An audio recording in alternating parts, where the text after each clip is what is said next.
Hello everyone, my name is Sylvia McGrath and I am here to do a video, my very first video in fact, about how to make things with how to make delicious food with things you have hanging around the house. You know, these are very challenging times these days and we just don't necessarily have everything that we would like in the house to make delicious meals.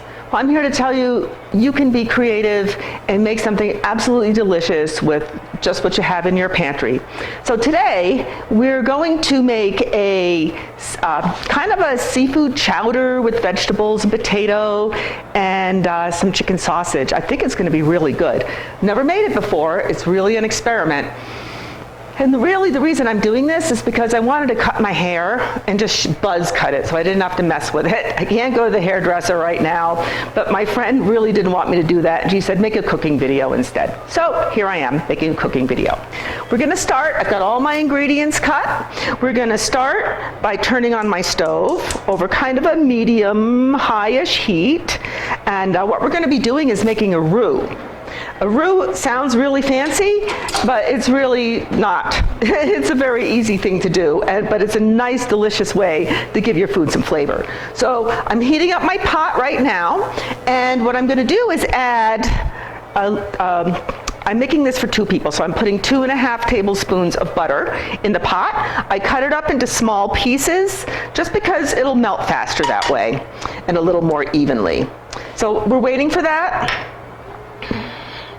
As we're waiting for that, I want to tell you a little bit about my story. So why would you even listen to me? Well, first of all, I just love food, and I think about food from morning till night, and really one of my passions has always been how to just make do with what you have. You know, so I turned 50 years old and I wanted something more out of my life, and I decided to follow my passion, and I quit my job and I left my husband for about 6 months temporarily to move to Boulder, where I took a very intensive farm-to-table culinary program. I learned a lot from that program, but really it was a lot about food service and big, kind of big banquet meals. I did go from there and opened a restaurant in Fort Collins called Cilantro Grill with an E on the end. We did pretty well for my partner and I. We really didn't know a damn thing about opening a restaurant, but we did it anyway, and we really did very well and had a wonderful experience. So here we go. My butter now is melted, and I'm gonna add, I used 1/2 an onion and 1 stalk of celery that oh no, I'm not gonna do that. I'm gonna make the roux. I've got 1/8 of a cup of flour, which I'm gonna add here. I'm gonna let that cook a little bit. We wanted to get some color, and you also want the kind of the floury, starchy flavor to get out of that. I forgot I needed milk. While that's cooking up a little bit, I'm gonna get some milk. I'm gonna use 2 cups. We'll need that eventually.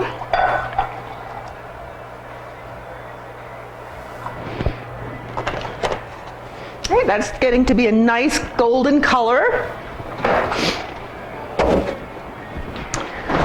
So now is the time where I'm going to add the 1/2 of a chopped onion and the stalk of celery. I'm going to cook that in this roux for a little bit till they just start getting transparent, translucent. So those are cooking. Meanwhile, while those are cooking, I had chopped up a small Yukon Gold potato. I wanted the Yukon Gold because it's going to be more waxy and it's going to hold its shape a little better than a russet would, which would get mealy. Now, I was able to do this ahead of time by putting it in acidulated water, which really just means water with some kind of acid in it. I use lemon juice. You could also use some white vinegar. I'm going to strain this out. And really, the lemon does not affect the flavor, so you don't have to worry about that. So these are cooking nicely. I'm going to add a little bit of salt and pepper to it because I really think adding some seasoning to these base ingredients really helps build the flavor of your recipe. Now I'm using black pepper. If you don't want black pepper flakes in your chowder, you could choose white pepper and then it wouldn't show. But this is coming along really nicely. So I want that to cook a little more. And I found some oysters. I bought these for Thanksgiving, and it turns out I was making this for a Southern family, and they were like, that is the total wrong oyster to be using for our stuffing. So I decided to take it home and use them, and today's the perfect opportunity. What I'm going to do is strain the oyster juice from the oysters, and we're going to use the oysters later. And honestly, I'm just going to stick the oysters in the bowl that I had the vegetables in. It'll be just fine. All right, so that's got a nice little look to it. I'm also going to throw in, I'm just going to shoot for like a large pinch of smoked paprika, because I think smoky is going to be really good and it's going to add a nice orangey color. That's a little more than I wanted. So now we slowly add the milk. You want to do this slowly. In fact, if you have warm milk, even better. You want to do this slowly and continue to stir so you don't get lumps in your sauce. All right, now that I got most of the milk in there, I can dump the rest of it in. And then I'm going to throw in the juices from the oysters. That's going to give it a nice seafood flavor. We'll let that come to a simmer. And I am also, in the meantime, going to throw in my potatoes so they have a chance to cook. Now I cut them pretty small, so they'll be able to cook up in about 15 minutes.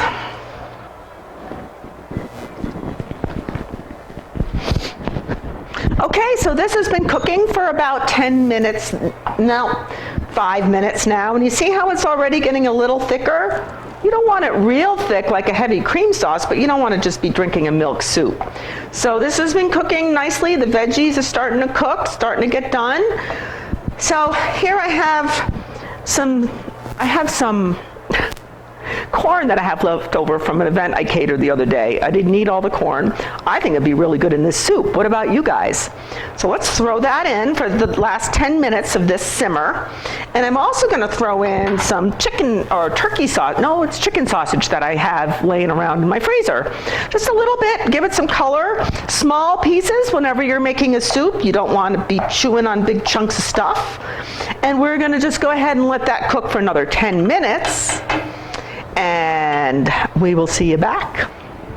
Well, the soup's been cooking for close to 10 minutes or 15 minutes now. Now's a good time to test the flavor. See if you got the seasoning right. If you need to add anything. Man, it's really good, but I think I'm just going to put a little bit more salt in there. And now we're going to throw in the oysters. Just give them about 2 minutes to heat up. And while they're heating up, gosh, what else do you think would be good in here? What if you don't have oysters? Well, how about shrimp? How about, I don't know, some kind of fish, some salmon? Ooh, that would be really good. Or what if you don't have chicken sausage? Maybe you'd like to throw some bacon in it. That would be tasty, wouldn't it? Maybe you're a vegetarian, so don't put any fish or meat in it. It's fine. How about carrots? Carrots, maybe some peas would be good in here if you have them. I don't have any parsley. So, I'm not shy, I'm not proud. I'm just going to use some dried parsley flakes that I have in the house to garnish this thing when we're done. So here we are. It's looking like our oysters are warm, and we're going to try this soup out. Oh, I hope it's good. Let's just see. So here we're going to ladle it into our bowl. Look at that deliciousness. It's got a lot of beautifulness. I just want to get that off of there. Here we are. Let's get a little fancy with our dried parsley. Threw a little parsley on there to give it some color. Oh, wait, I forgot the hot sauce. Well, my bite won't have hot sauce in it, but hot sauce is gonna, actually I'll put a little on there. Hot sauce will give this a really beautiful bite because it's so creamy, right? And you know what, if I forgot it altogether, that'd be okay too. That would be just fine. And I think I wanted to get a little bit of this.